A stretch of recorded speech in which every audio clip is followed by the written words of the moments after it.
안녕하세요. 미식축구 읽어주는 남자 미축남입니다. 이번 선수 이야기 영상에선 칼빈 존슨이라는 선수에 대해서 이야기해볼까 합니다. 이 선수는 2016년에 느플에서 은퇴한 와이드 리시버인데요. 9년간의 비교적 짧은 선수 생활을 다 디트로이트에서 보낸 이 선수는 레전드인 제리 라이스 선수와 비교될 만큼의 실력을 가지고 있는 선수였고, 공만 던져주면 알아서 캐치할 수 있는 능력을 가지고 있던 선수였습니다. 메가트론이라고 불렸던 이 선수, 칼빈 존슨에 대해 더 알아볼까요?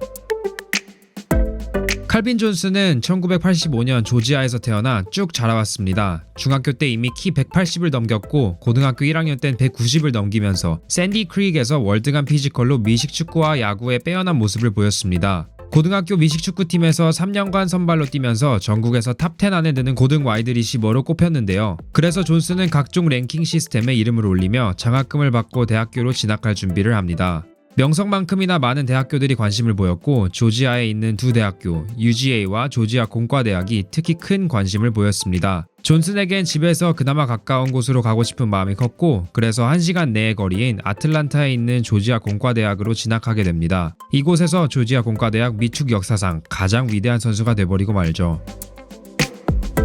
존슨은 2004 시즌부터 2006 시즌까지 총 3년을 조지아 공과대학에 머무르게 됩니다. 학교에서 야구도 같이 하라고 했는데 한 스포츠에 집중하기 위해 존슨과 존슨의 가족은 미축을 선택합니다. 1학년으로서 아무 적응 기간도 없이 바로 스포트라이트를 받게 됩니다. 48캐치와 837야드를 기록하면서 팀의 1학년 기록을 갈아치우고 바로 올 컨퍼런스 선수로 뽑히게 되죠. 1학년 다음에도 칼빈 존슨의 대학 미축 성공은 계속 쌓여가기만 합니다. 2학년 땐 조금 더 나아진 성적으로 올아메리칸으로 뽑히게 되고, 3학년 땐 76캐치, 15터치다운, 1202야드를 기록하면서 컨퍼런스 올해의 선수, 올아메리칸, 그리고 매년 가장 뛰어난 대학 리시버에게 주어지는 빌렛니코프상을 받게 됩니다. 2007년 드래프트에 참여하겠다고 의사를 밝힌 칼빈 존슨을 향한 느플 팀들의 관심은 끊이지 않았습니다. 이제 프로로 전향하는 단계에 들어선 존슨 선수의 피지컬은 키 196에 108kg로 보통 와이드 리시버보다 월등히 큰 프레임을 보여줬습니다. 하지만 몸의 크기에 비해서 떨어지는 것이 하나도 없다는 사실이 스카웃들에겐 더욱 충격적이었죠. 40야드 대시는 4.35를 뛰고 서전트는 114cm, 멀리 뛰기는 3미 53을 기록합니다. 한국에서는 꿈꿔보지도 못하는 이런 말도 안 되는 기록들을 2m 가까이 되는 거구가 만들었다는 것 자체가 정말 말이 안 되는 사실이죠. 2006년부터 190이 넘는 선수들 중에 40야드 대시를 4.4 이하로 뛴 선수가 칼빈 존슨 선수밖에 없다고 합니다. 괴물들의 리그에서도 원 오브 카인드였던 선수였다는 말이겠죠.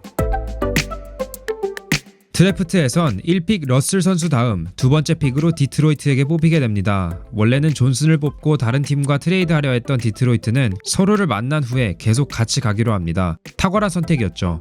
존슨은 첫 시즌부터 루키 같지 않은 모습을 보입니다. 큰 키와 말도 안 되는 손 사이즈로 공을 캐치할 때 항상 유리한 고지를 점령하기 시작했죠. 이런 칼빈 존슨을 팀메이트인 로이 윌리엄스 선수가 메가트론이라 부르기 시작합니다. 트랜스포머에서 끝판왕의 캐릭터였던 메가트론같이 수비에겐 노답인 선수라는 뜻이었죠. 이 별명은 루키 시즌부터 은퇴까지 존슨 선수의 아이콘이 됩니다. 하지만 이렇게 금이 환영만 받던 칼빈 존슨 선수에게도 방해 요소가 계속해서 따랐고, 이것은 바로 부상이었습니다. 루키 시즌 필리와의 경기에서 허리 부상을 당한 존슨은 시즌 막바지에는 진통제인 바이코딘을 먹어야만 게임에 뛸 수 있었다고 합니다. 칼빈 존슨의 두 번째 시즌인 2008년 시즌엔 개인적인 성적이 정말 좋았지만 팀은 느플 역사상 첫 무승 시즌을 치르게 됩니다. 사실 이 트렌드가 존슨의 명성을 깎아내렸다고 말해도 과언이 아닌 것이, 디트로이트는 존슨의 9년 커리어 동안 플레이오프를 2번밖에 가지 못했고, 이 두 번 모두 다 와일드카드 게임에서 지고 맙니다. 이 100년에 한 번 나올까 말까 한 선수를 상황과 성적이 안 좋은 구단이 데려가서 정말 안타까운 상황이 되고 만 것이죠. 하지만 이 열악한 환경에서도 칼빈 존슨 선수는 계속해서 뛰어난 개인 성적을 올립니다.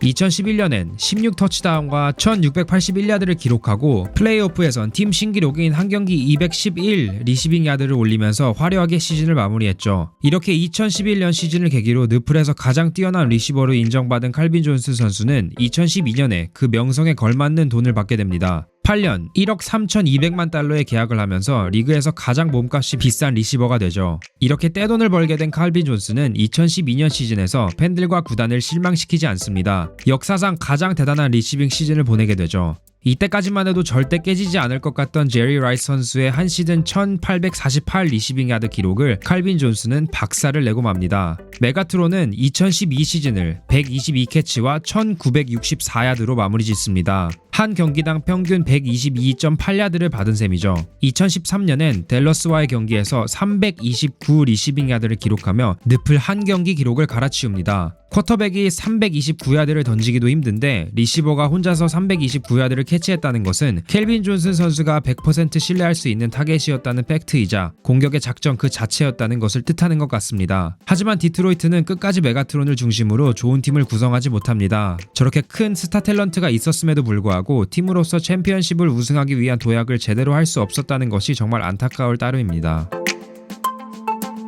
이렇게 메가트론은 2015년 시즌까지 미축 팬들에게 꾸준히 묘기 같은 플레이와 좋은 성적을 보여줍니다. 하지만 은퇴 후 메가트론은 언론에 나와서 디트로이트 구단을 비판합니다. 그 이유는 선수들이 플레이 중 머리에 큰 충격을 입었을 때 뇌진탕이 확실함에도 불구하고 쉬지 못하게 했고 또 전문의를 보지 못하게 해서라고 합니다. 치료되지 못한 뇌진탕의 각종 질환들을 더 심각해지게 내버려 둔 거죠. 칼빈 존슨의 경우엔 은퇴 후에도 아침에 일어나서 잘 걷지 못했다고 합니다. 이렇게 심각했던 뇌진탕 이슈들 외에도 손가락, 발목, 무릎 여러 군데의 부상을 입은 존슨은 결국 일찍 은퇴를 하고 말죠.